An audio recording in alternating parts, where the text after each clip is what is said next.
Welcome to Skytech-Lens. In the global marketplace, every handshake can be a turning point and every deal can carry hidden consequences. The world of international trade is a complex web where nations must weigh opportunity against risk and prosperity against principle. Now China has just made Canada an offer that could shake the nation's future to its core. It's a proposal that arrives not just with the promise of economic gain, but with the potential to reshape alliances and redefine what it means to be Canadian on the world stage. China proposes to lift all tariffs on Canadian agricultural goods, opening the door to billions in exports for Canadian farmers, if and only if Canada agrees to drop its 100% tariff on Chinese electric vehicles, a move that could flood the market with affordable EVs and disrupt the domestic auto industry. There's no room for negotiation, no time for lengthy debate, just a single high-stakes decision that must be made under intense pressure, with the eyes of the world watching. For Prime Minister Mark Carney, the stakes couldn't be higher. It's a choice between rescuing prairie farmers who have struggled under the weight of tariffs and are desperate for new markets, or risking the future of Ontario's vital auto sector, and possibly angering the United States, Canada's largest trading partner and closest ally, whose own industries could be threatened by a surge of Chinese vehicles. The deal pits Canada's agricultural west, with its vast fields and export ambitions, against its industrial east, home to thousands of auto workers and a legacy of manufacturing strength. It's a collision of old alliances and new opportunities, of tradition and transformation, as business leaders and politicians debate what's truly best for the nation. Is Canada destined to remain a breadbasket for the world, feeding millions with its agricultural bounty? Or will it double down on its role as a North American manufacturing powerhouse, building the cars of tomorrow and protecting its industrial heartland? This is more than a simple trade of canola for cars. It's a test of national identity, sovereignty, and the values that define Canada's place in the world. The world is watching closely. Will Canada stand by its traditional allies and establish partnerships? Or will it chart a bold, new, independent course, forging its own destiny in a rapidly changing global landscape? The Golden Deal is more than just a crossroads, it's a defining moment, one that will echo through generations and ultimately shape the future of Canada.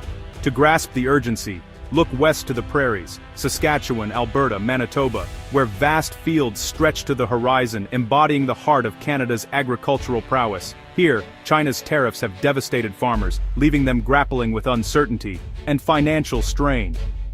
China once bought a quarter of Canada's canola. Now, exports have collapsed by over 75%. Grain silos overflow, pork producers bleed millions, and the once thriving agricultural sector is in turmoil. Rural communities face economic ruin, with main streets turning into ghost towns and small businesses shuttering their doors. This isn't a downturn, it's a crisis threatening the future of family farms and small towns. Families gather around kitchen tables, worried about their livelihoods and the legacy they hope to pass on. Provincial leaders see China's offer as a lifeline, not a geopolitical chess move. They are acutely aware that the stakes are incredibly high.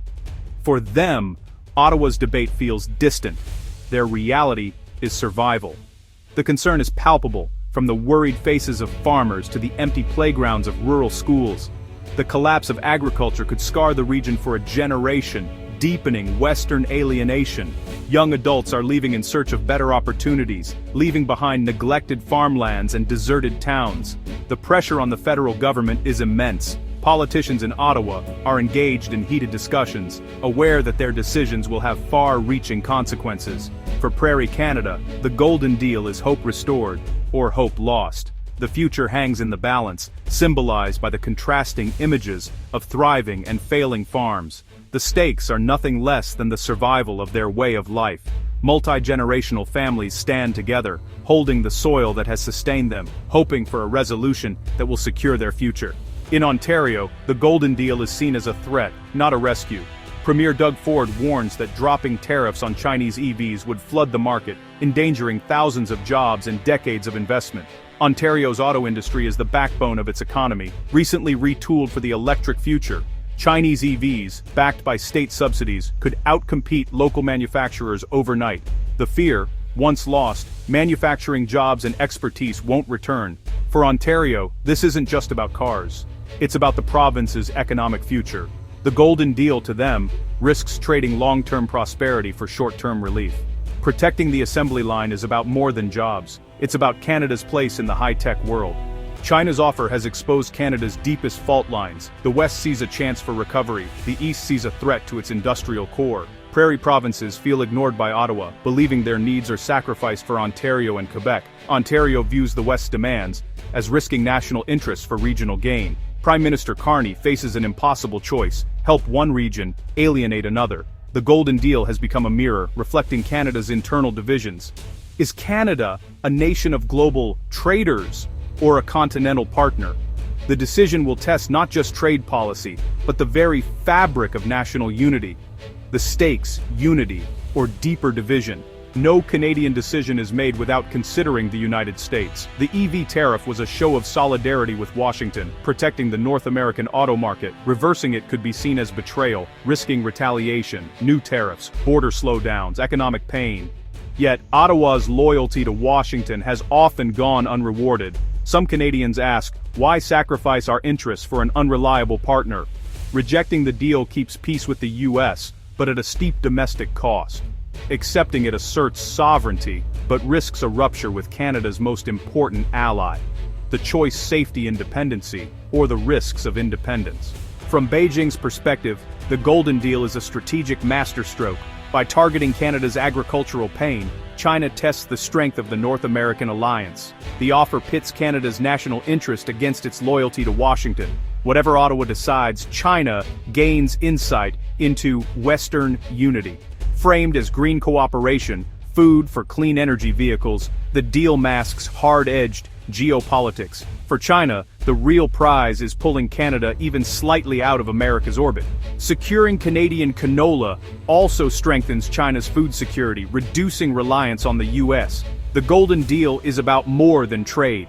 It's about shifting global power. It's a patient, powerful move in a long game. Canada's response will echo far beyond its borders. Prime Minister Carney faces two perilous roads. Accepting the deal brings instant relief to farmers and asserts economic independence. But it risks Ontario's auto sector and could provoke harsh U.S. retaliation. It's a high-risk, high-reward gamble. Rejecting the deal protects the North American alliance and Ontario's industry. But it leaves prairie farmers in crisis and cements Canada's subordination to U.S. interests. One path is bold and uncertain, the other, safe but costly. The decision will define Carney's leadership and Canada's future. There are no easy answers, only hard trade-offs.